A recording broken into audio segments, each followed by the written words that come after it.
The strive to always be better and better and better at something, or more, for me, that's done. It's like, I can improve, but sometimes it's just perfect the way it is, even if it's not.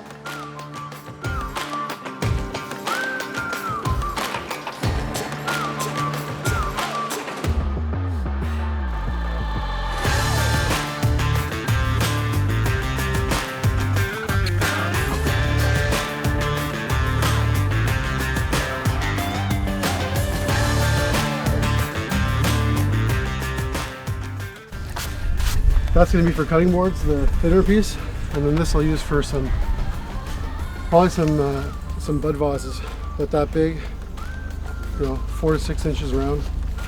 Just cut them in strips like this. I can leave some with the live edge on the top and make them like that. I'm not disappointed how bad the first stuff was, or how uneven my cuts were when I first got the mill. Like, this has taught me to be a way more patient person. Like, take the time to do it right. And make the straight cuts, take your time turning, take your time, let it dry properly before making into something. So yeah, I look back and be like, that's kind of garbage, but I learned from it. So it's not a waste of time. It's still worthwhile, it's still good.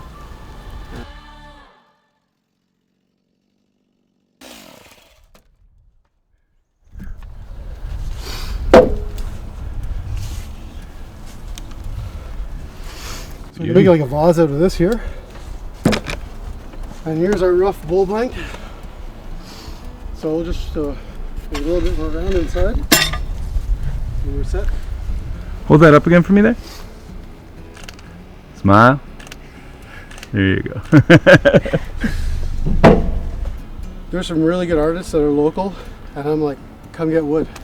Come on up, and they do, and we trade ideas and shoot the breeze, and it's really fun because through it I meet great people, and often we'll trade wood back and forth too. So they'll find some great stuff, and then we'll mix it up. I made a vase yesterday with it. Like, this stuff is amazing. Like, once it's finished, it's just beautiful. So this is where the fungus, like a mushroom, started to grow. So it causes the black lines, and there's a fine line of like when it's still good or when it's too far. Like up here, it's becoming kind of soft. So this stuff is no good really, but I still have all this that's good. But down here I've got enough to make a bowl for sure.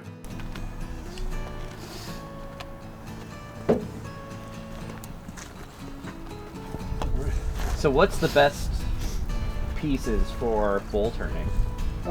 You want something that doesn't have too much of the center, like this here, because that's going to split on you for sure. So you don't want too much of that on the side of your blank. For the vases, it's okay. So even if it's down here, if it cracks, it's okay. In a lot of my work, I really like to celebrate the imperfections in it. So if it cracks, I like to highlight that piece. Either I'll stitch it up afterwards with some leather thread. Some people like it to be perfect. Well, if you want it perfect, just don't use the center piece here. So we'll head into the garage. It's a little warmer in there.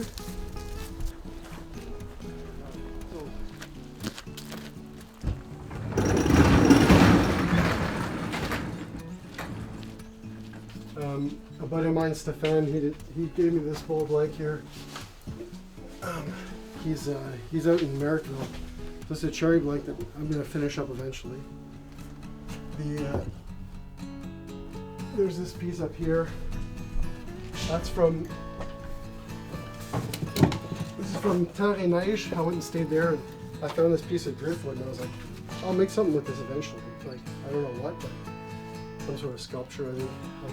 That is an interesting use of wood. Yeah, it's kind of neat. Yeah. Come on. Yeah. So, trial and error. This is some charred pine. All of this is full. It's just Cupboards and cupboards. Cupboards and cupboards of wood. I could turn every day for 3 years and still not run out of wood. Yeah. So, all right.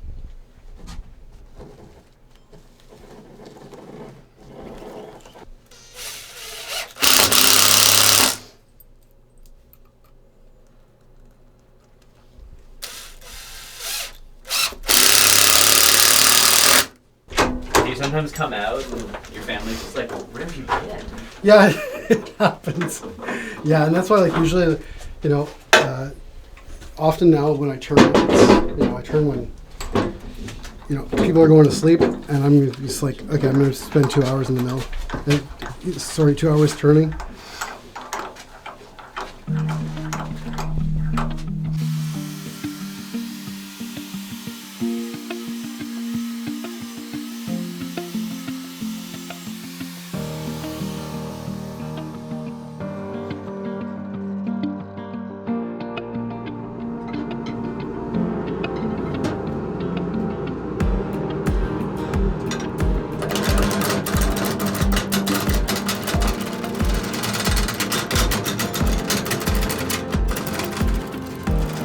The nice thing for me is, like, when I'm in here, I'm so in the zone. I'm like, nothing, I wouldn't say nothing matters, but like, it's time for me, and it's time that where I can really reflect on like what's really important. And the wood turning, and I've said this to other people, is like, I can't control the grain of the wood.